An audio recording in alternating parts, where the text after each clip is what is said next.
दोस्तों welcome to money stocks. तो इस वीडियो के अंदर हम लोग बात करने वाले हैं मल्टीपल स्टॉक्स के बारे में।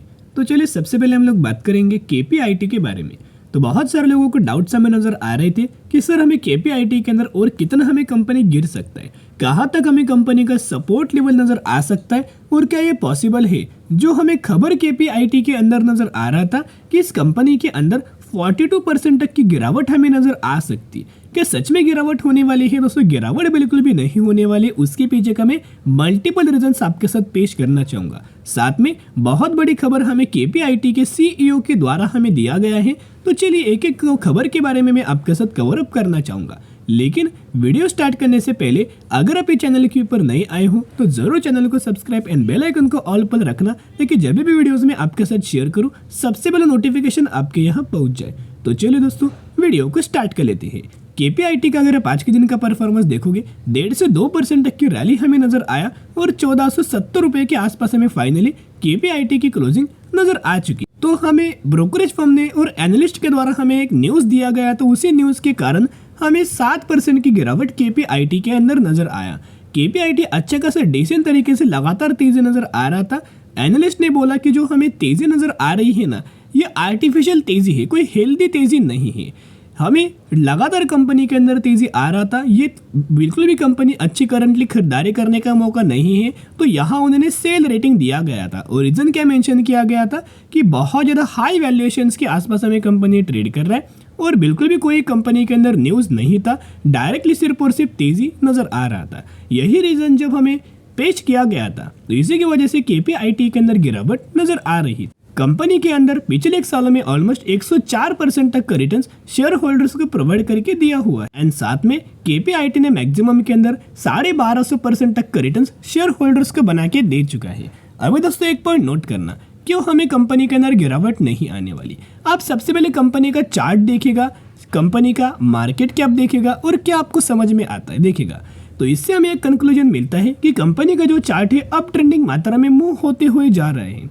कंपनी के अंदर ज़्यादा गिरावट नजर नहीं आ रही। इसका मतलब क्या है कि कंपनी का बिजनेस बहुत अच्छा है और ऐसा कंपनी का बिजनेस है जो कि आने वाले सालों में डिमांड हमें फुलफिल करने वाला है और करंटली कंपनी बहुत अच्छा खासा बिजनेस कर रहा है। इसका मतलब क्या है कि कंपनी के जितने भी पैरामीटर्स है, sales, net profit, revenues, earning per share, वो बहुत अच्छे खासे नजर आ रहे हैं। तो चलिए अभी हम आ चुके अपडेट्स के ऊपर। तो यहाँ अपडेट्स अगर आप देखोगे, KPIT looks to expand into of highway CVs, यानी कि कंप्लीट अपडेट्स के अंदर दोस्तों क्या मेंशन किया गया है, चलिए हम लोग बात कर लेते हैं। देखिएगा, KPIT technology aimed ahead of its clients that it is automobile manufacturer in terms of technology as the company see a huge potential in the sector going ahead। तो कंपनी का मानना है जिस सेगमेंट के अंदर जो ऑटोमेशन के अंदर हम लोग काम कर रहे हैं वो ऑटोमेशन बहुत ज़्यादा बूम आने वाले सालों के अंदर करने वाला है। साथ में we are not competing with any other service provider and we are a player in a automobile industry, यानी कि एक जो ऑटोमेशन सेगमेंट से सर्विसेज कंपनी प्रोवाइड करता है इनको क्लाइंट्स के लिए, और इनका ये मानना है कि हमारे लिए दूसरी कंपनीज के साथ कॉम्पिटिट करने के बिल्कुल भी हम लोग कोशिश नहीं कर रहे हैं। हम लोग सिर्फ और सिर्फ लोगों को जो इनके क्लाइंट्स है उनको सेटिस्फाई करने की कोशिश कर रहे हैं। देखिएगा, our aim is to ahead of the clients in order to help them develop, यानी कि क्लाइंट्स को मदद हम लोग करने वाले हैं। हमारा यही गोल है, यही एम है कि अगर क्लाइंट सेटिस्फाई रहेंगे तो ही हमारा बिजनेस आगे अच्छे खासे बढ़ेगा और तो ही हमको बहुत अच्छे खासे कंपनी बड़ी होगी। लेकिन बहुत सारे दूसरी कंपनीज के साथ दोस्तों क्या होता है, वो कंपनीज के साथ हमें कॉम्पिटिट करता है। इनका बिल्कुल भी कोई कंपनीज के साथ कॉम्पिटिट करने का रीजन नहीं है या फिर बिल्कुल भी कॉम्पिटिट नहीं करना चाहते। खुद एमडी एंड सीईओ का यह मानना है, स्टेटमेंट हमें दिया गया है। जब भी कोई सीईओ का हमें स्टेटमेंट नजर आता है, ये स्टेटमेंट बहुत ज़्यादा पॉजिटिव है, इसका बहुत अच्छा इंपैक्ट हमें केपीआईटी के अंदर नजर आ सकता है। तो देखना क्यों कंपनी के अंदर गिरावट नहीं होगा, फुल प्रूफ के साथ मैं आपके साथ शेयर करूंगा। सबसे पहले कंपनी का बिजनेस अगर आप देखोगे तो कंपनी आर्टिफिशियल इंटेलिजेंस के अंदर काम करता है और इनको क्लाइंट्स को ऑटोमोबाइल सेगमेंट के जो क्लाइंट्स होते हैं उनको सेटिस्फाई लगातार कंपनी कर रहा है, जो कि एआई का जो सर्विसेज है वो ऑटोमोबाइल सेगमेंट को कंपनी प्रोवाइड करता है। साथ में इनका जो डेवलपमेंट वाला सेंटर्स है ना, वो यूरोप के अंदर, USA, Japan, China, Thailand, India, पूरे ऑल ओवर कंट्रीज के अंदर इनका हमें बहुत सारे कंट्रीज के अंदर डेवलपमेंट सेंटर्स नजर आ रहे हैं। यानी कि जो चेन दोस्तों बोला जाता है, जो एक चेन है ना, वो इस कंपनी की बहुत बड़ी है। साथ में कोई अच्छी कंपनी होता है ना, उस कंपनी के पैरामीटर्स कंसिस्टेंटली बढ़ते हैं। जैसे कि सेल्स देखोगे 845, 917, 1017, 1098, 1199, लगातार सेल्स का डेटा दोस्तों बढ़ रहा है। साथ में इनका प्रॉफिट्स भी अगर आप देखोगे तो 84 करोड़, 104 करोड़, 112 करोड़, 134 करोड़, 141 करोड़, लगातार कंपनी का प्रॉफिट्स बढ़ रहा है और लगातार कंपनी के अर्निंग पर शेयर के अंदर भी रैली नजर आ रही है। साथ में कंपनी का अगर आप रिजर्व्स देखोगे तो जो कंपनी का बिजनेस अच्छा होता है, पैरामीटर्स अच्छा होता है, वो कंपनी के रिजर्व्स भी बढ़ते हैं। रिजर्व्स देखोगे 938 करोड़, 1040 करोड़, 1381 करोड़, 1586 करोड़, लगातार कंपनी के रिजर्व्स हमें बढ़ रहे हैं। साथ में अगर आप एक और 200 डेटा देखोगे तो प्रमोटर्स की जो होल्डिंग है वो स्टेबल है।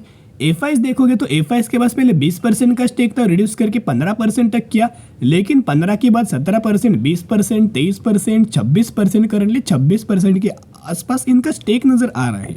यानी कि कंसिस्टेंटली एफआईएस के द्वारा खरीदारी किया गया है। डीआईएस ने भी अच्छा खासा खरीदारी किया है, लेकिन दोस्तों माल बेचा किसने है?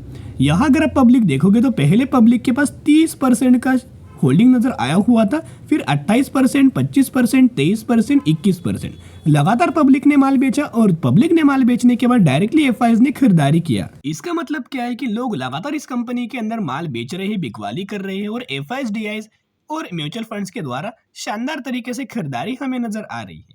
तो जरूर कंपनी के अंदर दोस्तों बायोंडी स्ट्रेटेजी अप्लाई करना, ब्रोकरेज फर्म के ऊपर विश्वास मत रखना। ये लोगों से माल बिकवाते हैं और खुद कंपनी के अंदर खरीदारी करते हैं, जो कि इनको बहुत ज़्यादा पुराना हमें प्लान है। तो बिल्कुल भी दोस्तों कंपनी को सेल मत करना, लंबे समय के लिए होल्ड करना। अभी हम बात करेंगे विप्रो के बारे में, जिसके अंदर आपको 1.5% की गिरावट हमें आज के दिन नजर आया। 396 रुपीज के आसपास हमें क्लोजिंग विप्रो के अंदर नजर आ चुकी है। पिछले 5 सालों का परफॉर्मेंस विप्रो का देखोगे तो टॉप से लेके बॉटम तक अगर आप कैलकुलेट करेंगे तो ऑलमोस्ट हमें 45% तक की गिरावट विप्रो के अंदर हो चुका है। ये दोस्तों कोई पहली बार नहीं है, पहले भी बहुत बार हमें गिरावट कंपनी के अंदर हुआ था रिसेशन के द्वारा। 2008 में कंपनी गिरा था, उस समय तो कंपनी 60% की गिरावट हमें विप्रो के अंदर हो चुका था। 60% की गिरावट हमें विप्रो के अंदर हुआ था।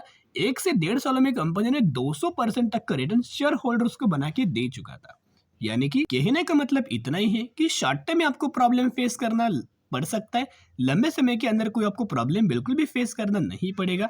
कंपनी लगातार एआई के अंदर काम कर रहा है। विप्रो ने क्या किया है, $1 बिलियन का एक बहुत बड़ा इन्वेस्टमेंट एआई के अंदर किया हुआ है, जिसके मुताबिक मैक्सिमम कंपनीज विप्रो के साथ साथ हमें टाई अप कर रही है। जैसे कि खबर मैंने आपके साथ 2 दिन पहले शेयर किया था कि विप्रो ने एनवीडिया के साथ हमें पार्टनरशिप किया है, जिसके वजह से सर्विस क्या प्रोवाइड करने वाला है, artificial intelligence in health care. तो हेल्थ केयर के अंदर एआई रिगार्डिंग सर्विस हमें विप्रो कंपनी प्रोवाइड करने वाला है एनवीआई डीआई के साथ साथ।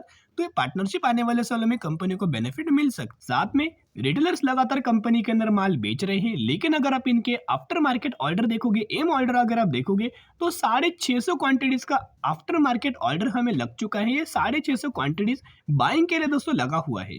कहीं ना कहीं जब मंडे के दिन मार्केट ओपन होगा, डायरेक्टली हमें कंपनी के अंदर बाइंग नजर आएगा, जो कि क्वांटिटीज पहले एग्जीक्यूट होगा। उसके बाद दोस्तों एक तो हमें कंपनी के अंदर फ्लैट ओपन होकर चीजें नजर आ सकते हैं, या फिर एक गैप अप ओपनिंग हमें विप्रो के अंदर नजर आ सकती। उसके बाद आज के दिन का कारोबार भी अगर आप देखोगे वो बहुत अच्छा खासा नजर आया। हर एक दिन कंपनी के अंदर 46% की डिलीवरीज नजर आ ही जाती है। और डिलीवरीज क्यों नजर आती है, क्यों लगातार परसेंटेज हायर है? क्योंकि इनके अंदर कोई रिटेलर्स खरीदारी नहीं कर रहे दोस्तों, इनके अंदर म्यूचुअल फंड्स खरीदारी कर रहे हैं। जैसे कि अक्टूबर का डेटा अगर आप देखोगे तो 100 म्यूचुअल फंड्स की बाइंग एंड 32 म्यूचुअल फंड्स की सेलिंग। बाइंग के अंदर अगर आप देखोगे तो 3 गुना दोस्तों म्यूचुअल फंड्स हमें लगातार खरीदारी कर रहे हैं। आपको पता ही होगा म्यूचुअल फंड्स कभी भी कोई भी बुरी कंपनी के अंदर निवेश नहीं करते हैं, वो अच्छी और क्वालिटी फंडामेंटल स्टॉक कंपनीज के अंदर निवेश करते हैं। तो जरूर कंपनी के अंदर बिना दिक्कत के लंबे समय के आसपास होल्ड करना, क्योंकि शॉर्ट टर्म में आपको प्रॉब्लम नजर आ सकता है। अभी हम बात करेंगे रावलगांव शुगर फार्म लिमिटेड के बारे में, जिसके अंदर 80% का गिरावट नजर आया। ये कोई दोस्तों गिरावट नहीं है, आपको पता होगा मैंने किस कंपनी के बारे में शेयर किया था, जो कंपनी ने 1:5 रेशियो के अंदर स्प्लिट का अनाउंसमेंट किया था। तो 1 के बदले 5 शेयर आपको मिलने वाला है। उसी के हिसाब से आज के दिन स्प्लिट रिगार्डिंग हमें एक्सडेट, तो उसी रिगार्डिंग हमें कंपनी के अंदर प्राइस एडजस्टमेंट नजर आया। तो ये कोई दोस्तों बुरी बात नहीं है, आपको 1 के बदले 5 शेयर बहुत ही जल्द आपके डीमेट अकाउंट के अंदर दोस्तों क्रेडिट हो जाएंगे। उसका कोई प्रॉब्लम बिल्कुल भी नजर नहीं आया। छोटा सा कंपनी, लेकिन कंपनी का बिजनेस बहुत अच्छा है, तो जरूर कंपनी के ऊपर वॉच रख सकते हो। चलिए आज के लिए इतना ही। वीडियो पसंद है लाइक शेयर एंड सब्सक्राइब कर सकते हो।